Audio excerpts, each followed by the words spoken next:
Morning प्यारे बच्चों, मैं Rajesh Bhardwaj biology lecturer 11th biology class में आप सभी का स्वागत करता हूं। बायोलॉजी यानी जीव विज्ञान की शुरुआत करने से पहले हम यहां पर सीखने के दो नियमों के बारे में चर्चा करेंगे। यानी किसी भी चीज़ को सीखने के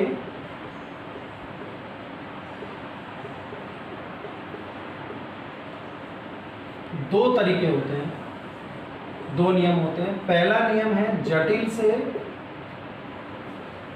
सरल की ओर,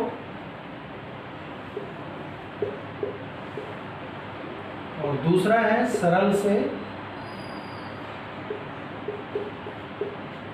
जटिल की ओर। पहले जटिल चीज़ों को सरल करते चले जाएं और दूसरे में सरल को जटिल करते चले जाएं। आपको कौन सा तरीका अच्छा लगता है? हो सकता है किसी को कोई कहे कि जटिल से सरल तरीका बेटर है या सरल से जटिल। चलो इसको एक एग्जाम्पल से समझते हैं। सबसे पहले देखिए कि जटिल से मतलब है जैसे आपके सामने एक समस्या रख दी जाए या एक क्वेश्चन रख दिया जाए और उसको जब अपन सोल्व करते जाएं तो फिर बाद में उसका आंसर बिल्कुल सरल आ जाए। जैसे कि आपने 10th तक क्लास में मैथ्स के क्वेश्चन सोल्व किए होंगे। एक समीकरण होती है, उसको सोल्व करते हैं तो एक छोटा सा एक अंक आ जाता है जो उसको सरल करने पे आया। सरल से जटिल का मतलब है कि सरल चीज़ों को मिलाते जाएं और जटिल चीज़ बन जाएं। जैसे कि कोशिकाएं मिलकर ऊतक बनाती हैं, ऊतक से अंग बनता है, अंग से तंत्र बनता है, तंत्र से पूरा शरीर बनता है, शरीर से जीव बनता है, जीव से जनसंख्या बनती है, जनसंख्याएं मिलकर समुदाय, फिर समष्टि, फिर पारिस्थितिक तंत्र, और विभिन्न पारिस्थितिक तंत्रों से ये जैव मंडल बन जाता है। यानी अगर सीखने का प्राकृतिक तरीका देखें, जिस तरह से हम बने हैं, हमारा शरीर बना है, तो प्राकृतिक तरीका कहता है कि सरल चीज़ों से जटिल चीज़ें बनाते जाएं तो ये ज़्यादा इजी मेथड है। और उदाहरण देखते हैं कि जब एक बच्चा पहले चलने सीखता है या पहले दौड़ना, तो सबका आंसर आएगा कि बच्चा पहले पेट के बल खिसकना शुरू करेगा, फिर घुटनों के बल चलना शुरू करेगा, फिर लड़खड़ाते हुए चलना और अंत में दौड़ना सीखेगा। तो सरल चीज़ें पहले करता है बच्चा और जटिल चीज़ें बाद में सीखता जाता है। आपने भी देखा होगा बचपन से, आपने चाहे साइकिल चलाना सीखा हो, चाहे कंप्यूटर चलाना सीखा हो या और भी कुछ सीखा हो, तो पहले सरल चीज़ें सीखी फिर जटिल की ओर हम गए। पहले छोटी क्लासेस में आपने अक्षरों का ज्ञान किया, ABCD की अंकों को सीखा, और फिर आज स्थिति है कि आप बायोलॉजी जैसा सब्जेक्ट पढ़ रहे हैं, केमिस्ट्री पढ़ेंगे, फिजिक्स पढ़ेंगे। अगर एक नर्सरी के बच्चे को फिजिक्स, केमिस्ट्री, बायो की किताब दे दी जाए तो क्या वो उनको पढ़ पाएगा? नहीं पढ़ पाएगा। इसका मतलब क्या हुआ कि प्राकृतिक या प्रकृति कहती है पहले सरल चीज़ों को सीखे फिर उनसे जटिल चीज़ें बनाएं। बायोलॉजी में हमारा जो मेथड होता है वो यही मेथड काम करता है। यानी सरल चीज़ों से हम जटिल चीज़ों को आसानी से बना सकते हैं और आसानी से सीख सकते हैं। तो सीखने का आपको कौन सा नियम फॉलो करना है? सरल चीज़ों को जोड़ते जाए और जटिल चीज़ें बना लें।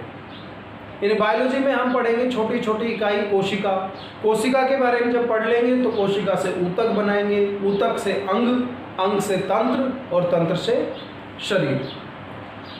तो इस तरह से ये वाला मेथड हमको फॉलो करना है। अब हम सरल चीज़ों को लेके चले तो 10th में आपने एक सब्जेक्ट पढ़ा है विज्ञान, पढ़ा है यानी साइंस। विज्ञान यानी साइंस। विज्ञान यानी जो साइंस है, इसके थोड़े से अगर अपने इतिहास के बारे में बात करें तो ये एक लैटिन शब्द है। लैटिन शब्द जो है साइंटिया,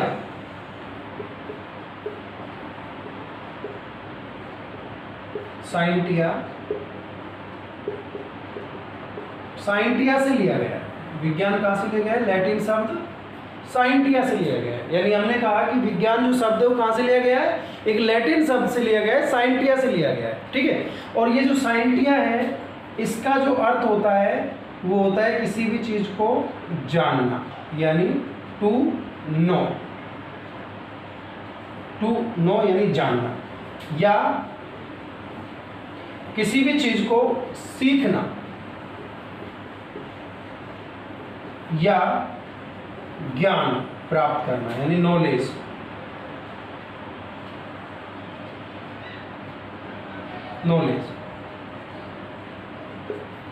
तो किसी भी चीज को जानना, किसी भी चीज को सीखना, या किसी भी चीज के बारे में ज्ञान प्राप्त करना ही विज्ञान है। सिंपल तरीका, हम कोई जटिल परिभाषाओं में नहीं उलझ रहे हैं, हम सिंपल लेके चल रहे हैं, सरल लेके चल रहे हैं कि किसी भी चीज को, किसी भी चीज के बारे में जान लेना, सीख लेना, उसका ज्ञान प्राप्त कर लेना ही विज्ञान है। बचपन में आपने साइकिल चलाना सीख लिया, आपने कंप्यूटर चलाना सीख लिया, कंप्यूटर विज्ञान। राजनीति करना किसी ने सीख लिया, राजनीति विज्ञान। रसायनों के बारे में जान लिया, रसायन विज्ञान। जीवों के बारे में अध्ययन कर लिया, जीवों के बारे में जान लिया, जीव विज्ञान। ठीक है, चलो इसको अपन और थोड़ा अलग तरीके से देखते हैं कि विज्ञान जो है, इसकी परिभाषा क्या पढ़ी आपने। परिभाषाओं में, जटिल परिभाषाओं में नहीं उलझना है हमको, हम सिंपल अर्थ जाने कि वास्तव में विज्ञान क्या है। एक उदाहरण देखें कि आपसे पूछे कोई पदार्थ क्या है, तो उसकी जटिल सी परिभाषाएं आ जाती है भाई। कोई, फिर आप अटक जाते हो, कोई चीज़ जिसमें वजन है, स्थान घेरती है। अरे कोई चीज़ क्यों लेते हो भाई, क्या है पदार्थ? हमारे चारों तरफ जो कुछ भी है वो सब पदार्थ है। ये मार्कर क्या है? पदार्थ है। ये डस्टर क्या है? पदार्थ है। आप कौन हो? पदार्थ हो। मैं कौन हूँ? पदार्थ। हम जैविक पदार्थ हैं, ये निर्जीव पदार्थ है। हम सजीव हैं, ये निर्जीव है, लेकिन है तो कौन? पदार्थ। तो सिंपल होना क्यों उसको जटिल कर देते हो, क्यों उसको कॉम्प्लेक्स कर देते हो अभी से? बायोलॉजी वर्ड है, एक भय सा आ जाता है कि इसमें कठिन कठिन टर्म्स होती हैं, कठिन वर्ड होते हैं। अरे कठिन वर्ड की बात करें, रेफ्रिजरेटर जैसा कठिन वर्ड किसी बच्चे के लिए हो सकता है क्या? बच्चे से पूछो रेफ्रिजरेटर बोलो, नहीं बोल पाएगा, लेकिन धीरे धीरे वो सीख जाता है। यानी बायोलॉजी में ये समस्या आएगी। आप सोचते हो कि इतने सारे नाम, वैज्ञानिक नाम याद रखने पड़ेंगे। अरे तुम्हारे रिश्तेदारों के, संबंधों के कितने नाम हैं जो आपको सबको याद है ना? चीज़ों, वो भी तरीका बताऊंगा मैं आपको, कैसे चीज़ों को याद रखा जाता है, कैसे बायोलॉजी के वर्ड याद रखे जाते हैं। सारी चीज़ें अपन धीरे धीरे स्टेप बाय स्टेप सीखेंगे। बायोलॉजी एक ऐसा सब्जेक्ट नहीं है कि आप उसको एक दिन में ही कंप्लीट बायोलॉजी सीख जाए। बायोलॉजी के लिए हमें बायोलॉजी में घुलना पड़ता है, इन्वॉल्व होना पड़ता है। तो विज्ञान जो है, अगर हम इसकी परिभाषा को, सिंपल परिभाषा को देखें तो जो भौतिकीय जगत है, जो हमारे चारों तरफ का भौतिकीय जगत है, उसका सुव्यवस्थित एवं क्रमबद्ध अध्ययन अगर हम करते हैं और इसको बार बार प्रयोगों से पुष्ट करते हैं, इसकी पुष्टि किससे करते हैं? प्रयोगों से पुष्टि भी जरूरी है विज्ञान में, तो इसे हम विज्ञान कहेंगे। यानी पूरे भौतिकी जगत का अध्ययन करना सिस्टम से, तरीके से, क्रमबद्ध तरीके से, और बाद में उसके बारे में कोई रिजल्ट निकालना प्रयोगों के द्वारा, इसी को विज्ञान कहते हैं। पढ़ा है आपने 11वीं 10वीं या 9वीं क्लास में कि विज्ञान के कुछ चरण भी होते हैं। हमने भी पढ़े, रटे गए, भूल गए कुछ। मत रटो, बायोलॉजी रटना नहीं सिखाती है। बायोलॉजी सिखाती है कि आप किसी भी चीज़ को समझो। देखो यहाँ पर दो वर्ड है, एक रीडिंग और एक स्टडी।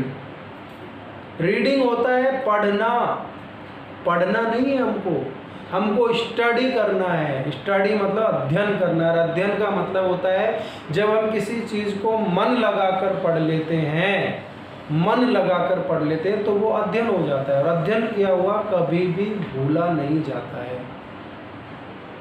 तो विज्ञान में जो क्रियाविधि विज्ञान की काम करती है, वो उसके कुछ चरण होते हैं। जैसे सबसे पहले विज्ञान में सबसे पहले हमारे सामने आती है कोई समस्या। क्या आती है? जैसे फिलहाल जो समस्या चल रही है, कोरोना वायरस, कोरोना बीमारी, क्या है? समस्या है। समस्या है कोरोना बीमारी। और समस्या के आने के बाद फिर उस समस्या के कारण हमारे दिमाग में कुछ परिकल्पनाएं उत्पन्न होती हैं। क्या उत्पन्न होती हैं? परिकल्पनाएं कि भाई ये क्यों फैल रही है बीमारी, इसको कैसे हम रोक सकते हैं, सोशल डिस्टेंसिंग से या मास्क लगाकर, या वैक्सीन आएगी तब इसका ही सॉल्यूशन होगा। ये परिकल्पनाएं हैं, लेकिन ये परिकल्पनाएं भी प्रयोगों से पुष्ट होनी चाहिए। ये नहीं कि कोई भी परिकल्पना दे दी और वो बाद में विज्ञान बन गई, नहीं।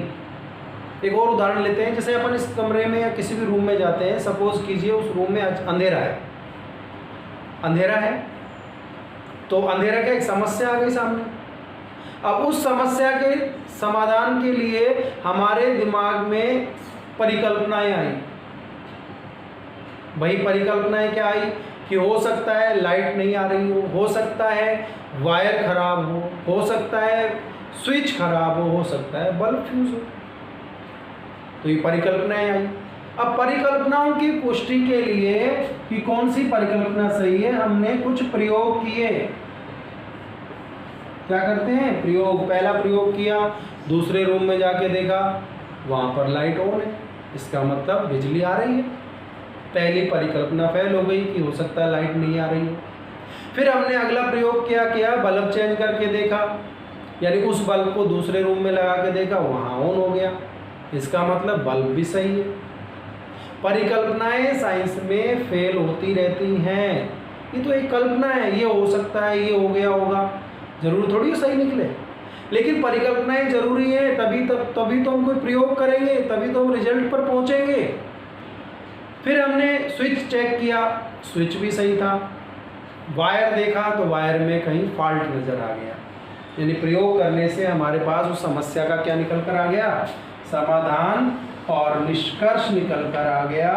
अब हमने अगर वो वायर ठीक कर दी तो हम जितनी बार बल्ब को ऑन करेंगे लाइट जलेगी, ऑफ करेंगे बंद हो जाएगी। इसका मतलब क्या हुआ? हमने सीख लिया। और सीखना ही क्या है? विज्ञान है। प्रयोग किया। देखिए छोटा बच्चा होता है, वो जैसे ही स्विच को ऑन करता है लाइट जली, ऑफ करता है लाइट बंद हुई, बड़ा खुश होता है क्योंकि वो प्रयोग कर रहा है। क्या कर रहा है? प्रयोग कर रहा है। और प्रयोग से वो क्या कर रहा है? बार बार उसको प्रयोग को करके देख रहा है, और प्रयोग को करके देखने से वो सीख रहा है। क्या कर रहा है? सीख रहा है। और सीखने को क्या बोलते हैं? विज्ञान। तो ये तो विज्ञान है। यानी कुछ भी आपने सीखा और वो बार बार उसको प्रयोग करने पर सेम रिजल्ट आ रहा है उसका, तो वो विज्ञान है। तो विज्ञान कोई जटिल सब्जेक्ट नहीं है, विज्ञान तो हमारे अंदर है। हम बचपन से सीख रहे हैं, क्रमबद्ध तरीके से सीख रहे हैं, सुव्यवस्थित तरीके से सीख रहे हैं। तो ये हो गया विज्ञान। समझ में आया? हाँ। तो विज्ञान जो है वो क्या है? एक लैटिन शब्द है साइंटिया, उससे लिया गया है, जिसका मतलब होता है जानना, सीखना या ज्ञान प्राप्त करना। ठीक है बच्चों? तो विज्ञान समझ में आ गया आपको। अब देखते हैं कि विज्ञान जो है उसकी मुख्य रूप से विज्ञान की दो शाखाएं होती हैं। एक तो प्राकृतिक विज्ञान, प्राकृतिक विज्ञान जिसको हम बोलते हैं नेचुरल साइंस, ठीक है। और एक होती है भौतिकीय विज्ञान,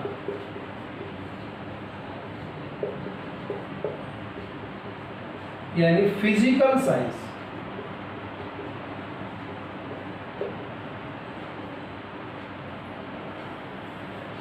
प्राकृतिक विज्ञान में हम पढ़ने वाले हैं जीव विज्ञान, यानी बायोलॉजी, जो कि हमारा मेन सब्जेक्ट है। बायोलॉजी, जीव विज्ञान, जीवों के बारे में अध्ययन।